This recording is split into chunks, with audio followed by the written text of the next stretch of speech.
Un père célibataire pauvre a accueilli d'étranges jumelles pour une nuit, sans savoir que leur père est millionnaire.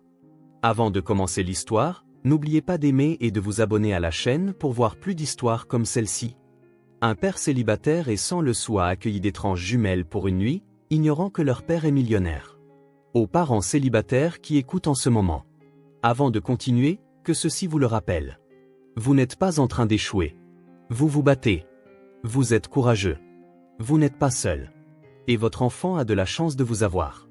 Et pour mes chers spectateurs, votre gentillesse, votre temps, votre force tranquille, tout cela compte ici. Vous faites aussi partie de cette histoire.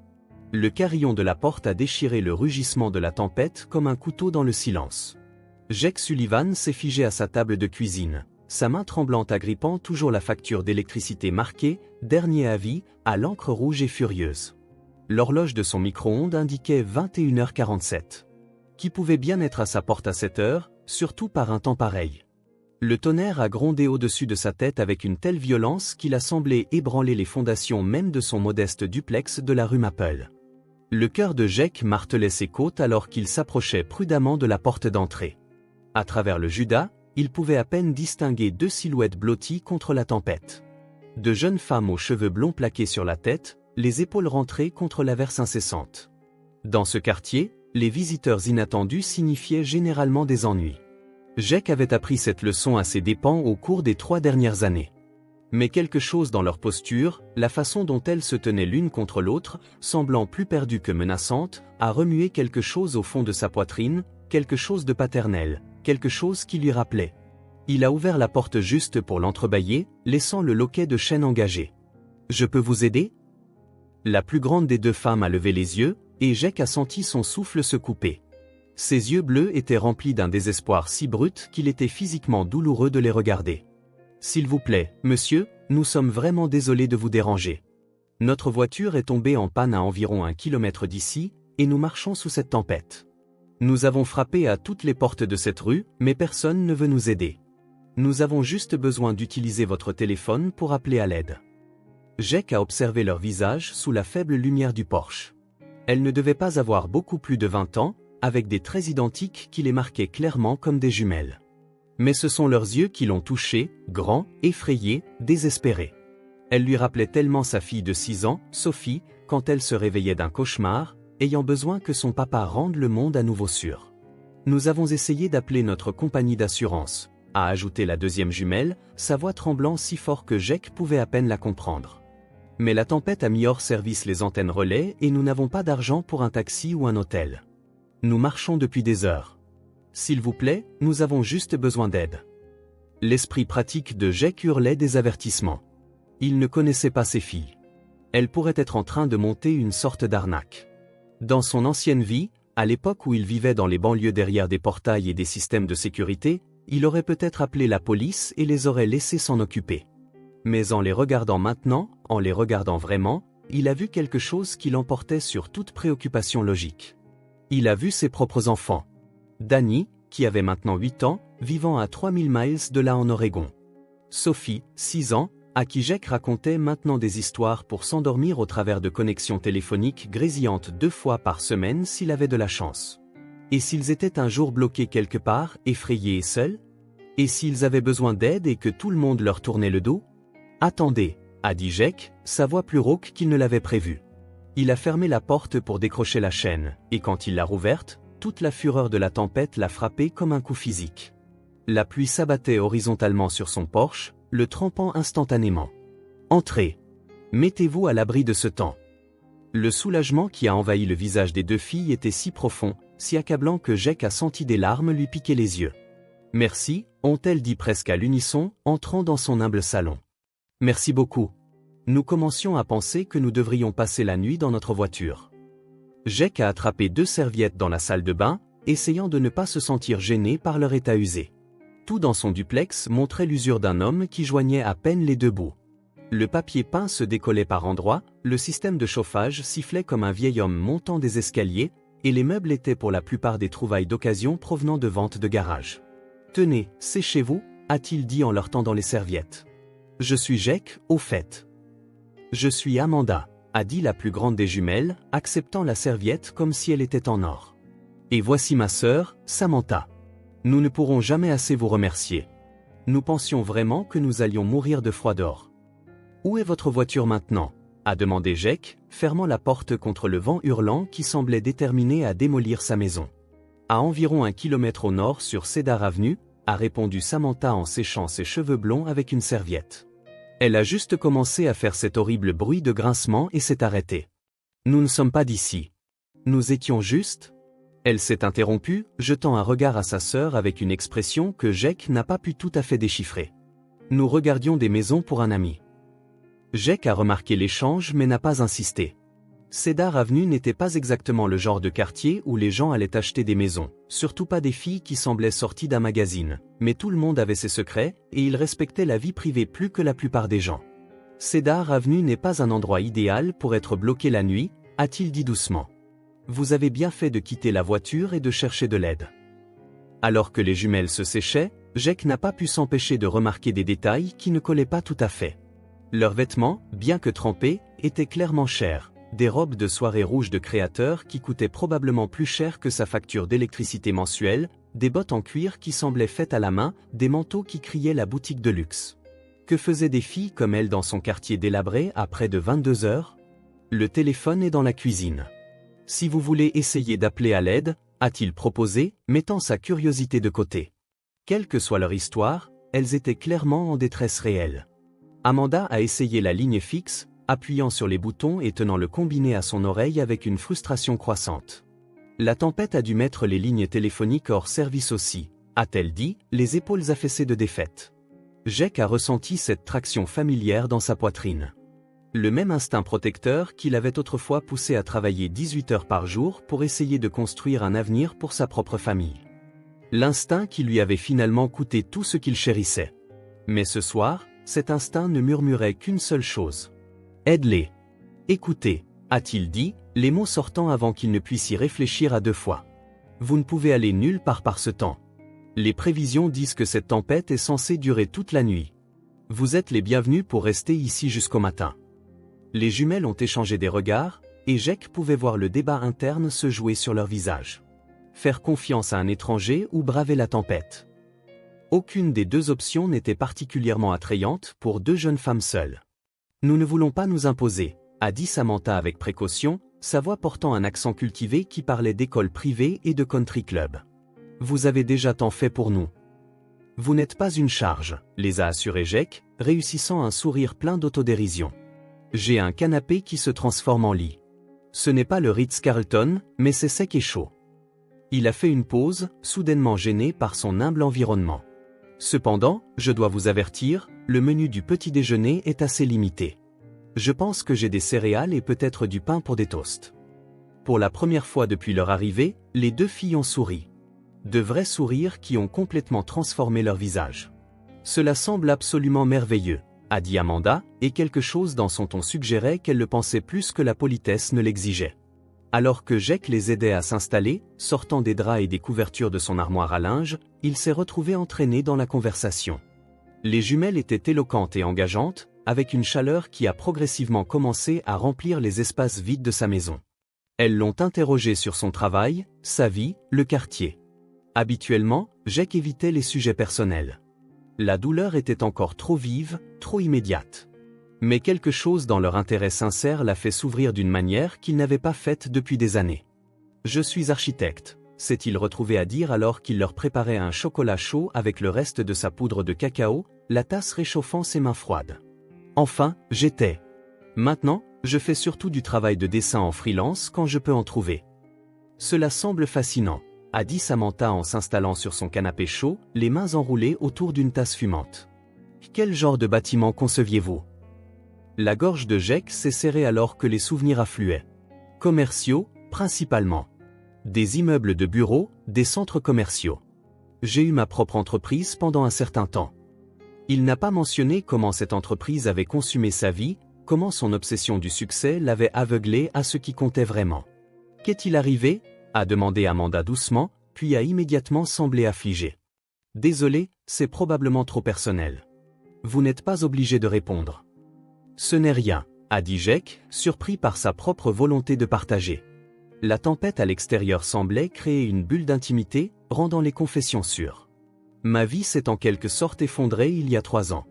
Divorce, dissolution du partenariat commercial. J'ai dû tout vendre juste pour payer les avocats. Il a pensé à s'arrêter là, mais quelque chose dans leurs yeux, une compassion qui semblait bien au-delà de leur âge, l'a encouragé à continuer. J'ai 2 enfants, a-t-il dit tranquillement, les mots lui écorchant la gorge. Danny a 8 ans maintenant, Sophie 6. Ils vivent avec leur mère en Oregon. L'expression des jumelles a changé, devenant incroyablement douce. Ça doit être incroyablement difficile, a dit doucement Samantha. D'être si loin d'eux. La vision de Jake s'est brouillée alors que l'émotion le submergeait comme la tempête à l'extérieur. Ouais, ça l'est. Je les appelle 2 fois par semaine, mais ce n'est pas la même chose que d'être là. Tout me manque. Les matchs de football, les pièces de théâtre de l'école, les histoires pour s'endormir. La semaine dernière, Sophie a perdu sa première dent, et j'ai dû l'apprendre 3 jours plus tard lors d'un appel téléphonique de 5 minutes. Sa voix s'est brisée sur les derniers mots et il s'est détourné, embarrassé par sa démonstration d'émotion devant ces jeunes étrangères. Que s'est-il passé ? A demandé Amanda avec une infinie douceur. Avec votre femme, je veux dire. Jake a pris une profonde inspiration. Rebecca a dit que je n'étais jamais là. Que je me souciais plus de construire mon entreprise que de construire des souvenirs avec ma famille. Elle n'avait pas tort. Je pensais que je subvenais à leurs besoins, que je sécurisais leur avenir, mais je manquais leur présent. Au moment où j'ai réalisé ce que je perdais, il était trop tard. La douleur dans sa voix semblait remplir la petite pièce, se mêlant au son de la pluie contre les fenêtres comme des larmes contre du verre. Elle a déménagé en Oregon pour un nouveau départ, a poursuivi Jake en s'essuyant les yeux avec le dos de la main. Elle a dit qu'elle avait besoin de s'éloigner de tous les souvenirs. Le tribunal lui a donné la garde principale. Je vois Danny et Sophie pendant les vacances d'été et les vacances en alternance quand je peux me permettre le billet d'avion. À quelle fréquence est-ce le cas ? A demandé Samantha, ses propres yeux brillants de larmes non versées. Cette année pourrait être la première fois que je manque l'été, a admis Jake, sa voix à peine plus haute qu'un murmure. Le travail a été lent, et les frais d'avocat pour la garde ont mangé la plupart de mes économies. J'ai essayé de mettre de l'argent de côté, mais... Il a fait un geste impuissant vers la pile de factures sur sa table de cuisine. Les jumelles ont écouté avec un niveau d'empathie qui semblait impossible pour leur âge. Elles ont posé des questions réfléchies, ont partagé des histoires de leur propre enfance, et progressivement, Jake a senti une partie de la solitude écrasante qui était devenue sa compagne constante commencer à s'atténuer. « Vous savez ce qui me frappe dans votre histoire ?» a dit Amanda après un long moment de silence confortable. « Vous vous battez toujours pour eux. Même quand tout s'est effondré, même quand il serait plus facile d'abandonner, vous essayez toujours d'être leur père. Ils sont tout mon monde, a dit simplement Jake. Même si je ne peux pas être avec eux tous les jours, je veux qu'ils sachent que leur père n'a jamais cessé de les aimer, n'a jamais cessé d'essayer. Au fil de la soirée, Jake a appris qu'Amanda et Samantha avaient grandi dans le Connecticut, qu'elles avaient toutes les deux 22 ans et étaient récemment diplômées de l'université. Elles ont parlé avec tendresse de leur enfance, mais sont restées vagues sur leur situation familiale, mentionnant seulement que leur père était dans les affaires et éludant lorsque Jake demandait des détails. Il a senti qu'il y avait beaucoup plus dans leur histoire, mais il a respecté leur vie privée. Après tout, il était un étranger qui les avait accueillis pour la nuit. Elle ne lui devait pas l'histoire de leur vie. « Vous savez », a dit Amanda alors que Jake préparait le canapé-lit avec ses meilleurs draps. « Nous avons séjourné dans des hôtels assez chics au fil des ans, mais je ne pense pas m'être jamais senti aussi bien accueilli quelque part que je le suis ici. »« C'est très gentil à vous de dire ça », a répondu Jake en bordant les draps autour du matelas fin. « Mais je suis sûr que vous êtes juste poli à propos de mes humbles accommodations. »« Non, vraiment », a insisté Samantha, sa voix portant une sincérité qui a fait lever les yeux à Jake. « Ce n'est pas l'endroit, c'est la personne. Vous avez ouvert votre porte à de parfaits étrangers au milieu d'une tempête. Vous avez partagé votre nourriture, votre maison, votre histoire. Peu de gens feraient ça. J'ai des enfants, a-t-il dit simplement, la vérité de cela s'installant dans sa poitrine comme une braise chaude. Si Danny et Sophie étaient un jour bloqués quelque part, effrayés et seuls, j'espérais que quelqu'un les aiderait. Je prierais pour que quelqu'un voie au-delà de ses propres peurs et soit simplement gentil. Alors qu'elles s'installaient pour la nuit, les jumelles chuchotant doucement l'une à l'autre sur le canapé-lit, Jake était allongé dans son propre lit, écoutant la tempête perdre progressivement de sa fureur à l'extérieur. Pour la première fois depuis des mois, Son petit duplex ne semblait pas vide. Le doux murmure des voix, le fait de savoir qu'il avait aidé quelqu'un, la simple connexion humaine, tout cela lui rappelait des temps meilleurs où sa maison était remplie de bruit de famille et de rire. Il s'est endormi en pensant à la gentillesse, aux étranges tours du destin qui avaient amené ces deux jeunes femmes à sa porte, et au fait que parfois les plus petits actes de compassion peuvent sembler être les choses les plus importantes au monde. Le lendemain matin s'est levé clair et lumineux, comme si la tempête avait lavé le monde et tout recommençait à neuf. Jake s'est réveillé tôt, comme il en avait l'habitude après des années à essayer de faire rentrer plus d'heures dans chaque journée. Il a trouvé les deux jumelles déjà réveillées, assises à sa table de cuisine et parlant à voix basse et pressée, s'arrêtant dès qu'elles l'ont vu. « Bonjour », a-t-il dit en leur offrant du café dans ses tasses dépareillées. « Comment avez-vous dormi ?»« Mieux que nous ne l'avons fait depuis des semaines », a dit Amanda, acceptant le café avec reconnaissance. Quelque chose dans son ton suggérait qu'elle voulait dire plus qu'un simple repos physique. Après un simple petit déjeuner de toast et le reste de son jus d'orange, Jake a proposé de les ramener à leur voiture. Les jumelles ont accepté, bien qu'il ait remarqué qu'elles semblaient étrangement réticentes à partir, échangeant des regards significatifs qu'ils ne pouvaient interpréter.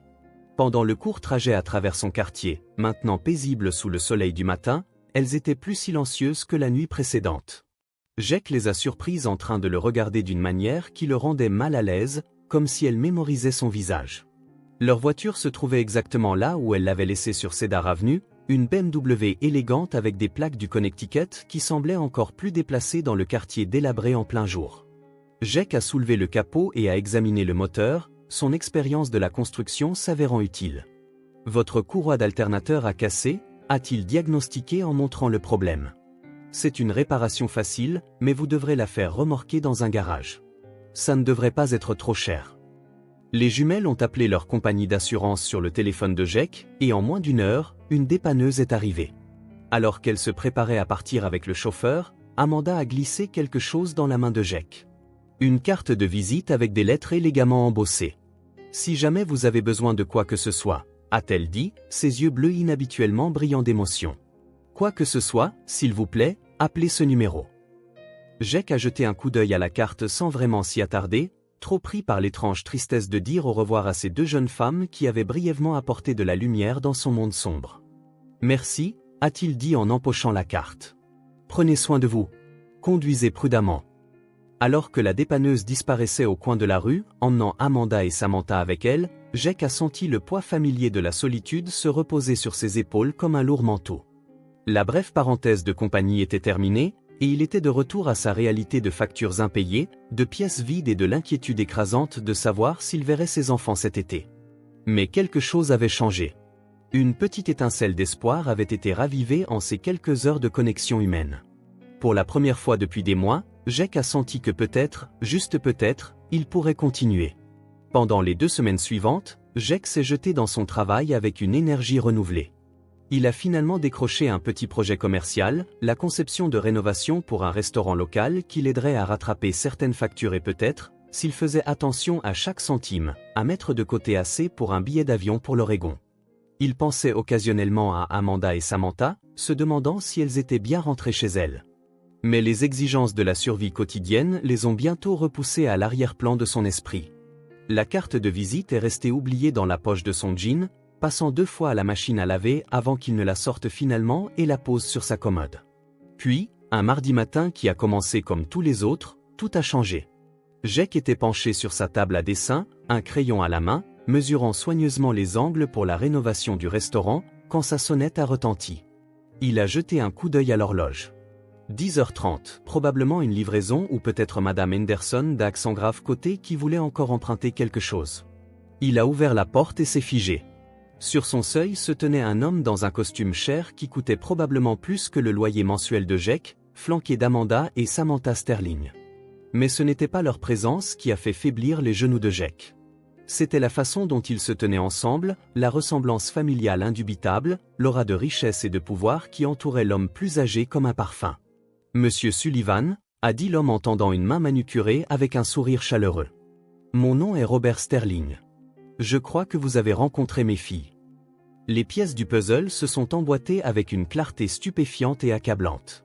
Les vêtements chers de 2 filles bloquées dans son quartier. Les réponses vagues sur leur famille. La carte de visite qu'il avait à peine regardée. Amanda Sterling. Vous êtes leur père, a réussi à dire Jake, sa voix sortant à peine plus qu'un murmure. Je le suis, a dit Robert Sterling, sa poignée ferme et rassurante. Et je comprends que je vous dois une dette de gratitude que je ne pourrai jamais entièrement rembourser. Amanda s'est avancée, les yeux déjà remplis de larmes. Nous lui avons tout raconté, Jake. Comment vous avez été la seule personne à nous aider cette nuit-là? Comment vous avez ouvert votre maison à de parfaits étrangers? À quel point vous avez été gentil alors que vous aviez si peu à donner? Papa voulait venir plus tôt, a ajouté rapidement Samantha, mais nous lui avons demandé d'attendre. Nous devions d'abord être sûrs de quelque chose. La tête de Jake tournait. Le monde semblait basculer sur le côté alors qu'il essayait de comprendre ce qui se passait. Sûr de quoi? Le sourire de Robert Sterling s'est élargi et Jake a pu voir d'où ses filles avaient hérité de leur chaleur et de leur nature authentique. Mes filles sont d'excellents juges de caractère, Monsieur Sullivan. Elles ont insisté pour faire des recherches avant de vous approcher. Des recherches? A demandé Jake, la confusion et une alarme croissante se battant dans sa poitrine. Sur vos enfants, a dit doucement Amanda, sa voix douce mais directe. Sur votre situation de garde, vos difficultés financières, votre parcours professionnel, tout ce que vous avez partagé avec nous cette nuit-là. Jake a senti la chaleur envahir son visage. Ses luttes privées, ses échecs, sa situation financière désespérée. Tout cela avait été enquêté, catalogué, probablement discuté dans des salles de conseil et des réunions de famille. L'humiliation était écrasante. S'il vous plaît, ne soyez pas en colère, a dit rapidement Samantha en voyant son expression changer. Nous n'essayons pas d'envahir votre vie privée. Nous voulions aider de la même manière que vous nous avez aidés. Aider? La voix de Jake s'est brisée. Je ne comprends pas ce qui se passe ici. Robert Sterling s'est avancé, son expression sérieuse mais gentille. Monsieur Sullivan, je suis le PDG de Sterling Development Group. Nous sommes spécialisés dans les projets de construction commerciale et résidentielle dans tout le Nord-Est. J'ai examiné votre portfolio architectural, ce que j'ai pu en trouver, et je suis sincèrement impressionné par votre travail. Jake s'est agrippé au cadre de la porte, ses genoux menaçant de lâcher. Je ne comprends toujours pas. Ce que je m'apprête à vous offrir, a dit Robert avec précaution, n'est pas de la charité. Ce n'est pas de la pitié. C'est une bonne affaire mêlée à la reconnaissance d'un caractère exceptionnel. Mon entreprise se développe et nous avons besoin d'architectes talentueux qui comprennent que les bâtiments ne sont pas seulement des structures, ce sont des rêves devenus concrets. Le monde a semblé ralentir alors que Robert Sterling continuait de parler. Je vous offre un poste d'architecte de projet principal chez Sterling Development Group. Le salaire serait suffisant pour vous permettre de déménager plus près de vos enfants en Oregon et de demander la garde partagée si vous le souhaitez. Vous concevriez le genre de bâtiment dont vous rêviez, des projets qui comptent, qui durent, qui changent les communautés. La vision de Jake s'est brouillée alors que l'ampleur de ce qu'il entendait le frappait comme un coup physique.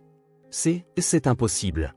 Vous ne pouvez pas simplement offrir un travail à quelqu'un parce que votre fille a dormi chez lui une nuit. Vous avez raison, a dit Robert avec un rire qui ne contenait aucune moquerie, seulement de la chaleur. Je ne peux pas. Ce n'est pas comme ça que les affaires fonctionnent. Mais je peux offrir un travail à quelqu'un dont le caractère a été minutieusement testé et prouvé. Savez-vous ce que mes filles m'ont raconté sur cette nuit? Jake a secoué la tête, incapable de parler. Elles m'ont parlé d'un homme qui avait toutes les raisons d'être amer, qui luttait pour garder la tête hors de l'eau, qui pouvait à peine se permettre de chauffer sa propre maison, et qui a quand même ouvert sa porte à des étrangers dans une tempête. Elles m'ont parlé de quelqu'un qui a partagé sa nourriture, son abri, son histoire sans rien demander en retour. Amanda s'est essuyé les yeux, mais sa voix était ferme. Papa construit plus que des bâtiments, Jake. Il construit des équipes, des communautés, des avenirs, et il a passé toute sa vie à chercher des gens qui comprennent que le succès ne signifie rien si vous n'aidez pas les autres à s'élever avec vous. Nous n'étions pas bloqués par accident cette nuit-là, a admis Samantha, les joues rougissant légèrement. Enfin, la voiture est vraiment tombée en panne, mais nous étions dans votre quartier parce que papa envisage de développer certaines propriétés dans cette zone. Nous avions conduit pendant des heures pour nous imprégner de l'ambiance de la communauté. Robert a hoché la tête. Quand leur voiture est tombée en panne et qu'elles ont commencé à frapper aux portes, c'est devenu un test involontaire du caractère du quartier. 17 maisons, Monsieur Sullivan. Elles ont frappé à 17 portes avant la vôtre. 17 familles qui ont regardé par leur Judas et ont décidé de ne pas s'impliquer. Jake a senti des larmes couler sur son visage alors que l'impact total le frappait. À quel point il était passé près d'être le numéro 18. À quel point il aurait pu facilement regarder à travers ce Judas et décider qu'il avait assez de problèmes lui-même. Mais il y a plus, a continué Robert en sortant un dossier de sa mallette. Sterling Development Group parraine un fonds de bourse d'études complet pour les enfants des employés. Danny et Sophie seraient éligibles à des bourses universitaires complètes le moment venu, ainsi qu'à un soutien scolaire, des programmes d'été, tout ce dont elles ont besoin pour réussir. Le dossier a glissé des doigts engourdis de Jake, des papiers s'éparpillant sur son seuil comme de la neige. Il s'est effondré sur sa marche d'entrée, ses jambes lâchant enfin complètement. Les sanglots sont venus de quelque part au plus profond de sa poitrine. 3 ans de douleur refoulée et d'espoir désespéré qui se libéraient enfin. Pourquoi ? A-t-il chuchoté à travers ses larmes. Pourquoi feriez-vous cela pour un étranger ? Amanda s'est agenouillée à côté de lui, sa main douce sur son épaule. Parce que vous n'étiez pas un étranger pour nous quand cela comptait le plus. Vous étiez de la famille. Samantha les a rejoints, ses propres yeux humides de larmes. Et parce que papa nous a appris que le succès n'a de sens que si vous l'utilisez pour changer des vies. Cette nuit-là, assise dans votre cuisine à vous écouter parler de vos enfants, nous savions que nous avions trouvé quelqu'un de spécial. La voix de Robert Sterling était épaisse d'émotion. Mes filles auraient pu m'appeler cette nuit-là. Elles auraient pu utiliser leur carte de crédit pour une chambre d'hôtel, mais elles ne l'ont pas fait parce que parfois la vie nous met exactement là où nous devons être. Cette tempête n'était pas seulement météorologique, Monsieur Sullivan. C'était l'occasion pour elle d'apprendre quelque chose de profond sur la vraie gentillesse et pour moi de trouver le genre de personne que je veux pour représenter mon entreprise. Alors que Jake était assis là sur son seuil, submergé par l'ampleur de ce qui lui était offert, il a pensé à l'homme qu'il avait été il y a 3 ans. Réussi, motivé, entièrement concentré sur la construction de son entreprise pendant que sa vie de famille s'effondrait autour de lui. Cet homme aurait peut-être regardé Amanda et Samantha et y aurait vu des clients potentiels ou des opportunités de réseautage. Mais l'homme qu'il était devenu, brisé, humilié, dépouillé de tout sauf de ses valeurs fondamentales, avait vu 2 jeunes femmes effrayées qui avaient besoin d'aide. Et en choisissant la compassion plutôt que la prudence, la gentillesse plutôt que la peur, il avait ouvert une porte à des possibilités qu'il n'aurait jamais pu imaginer. Il y a juste une condition, a dit Robert avec un sourire en aidant Jake à se relever. Le dîner de Thanksgiving est chez nous cette année. Amanda et Samantha insistent. Et quand mes filles se mettent quelque chose en tête, la résistance est futile. Jake a ri à travers ses larmes.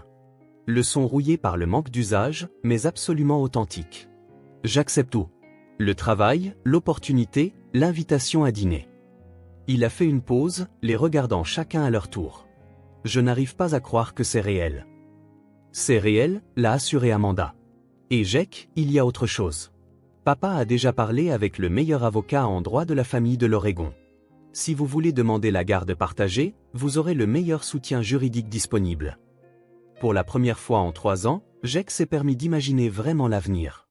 Voir Danny et Sophie plus de 2 fois par an, être là pour les matchs de football et les pièces de théâtre de l'école, les coucher le soir et leur lire des histoires pour s'endormir en personne au lieu de le faire par des lignes téléphoniques grésillantes, construire non seulement des bâtiments, mais des souvenirs, créer la vie qu'il avait toujours voulu mais qu'il était trop concentré sur le succès pour réellement vivre.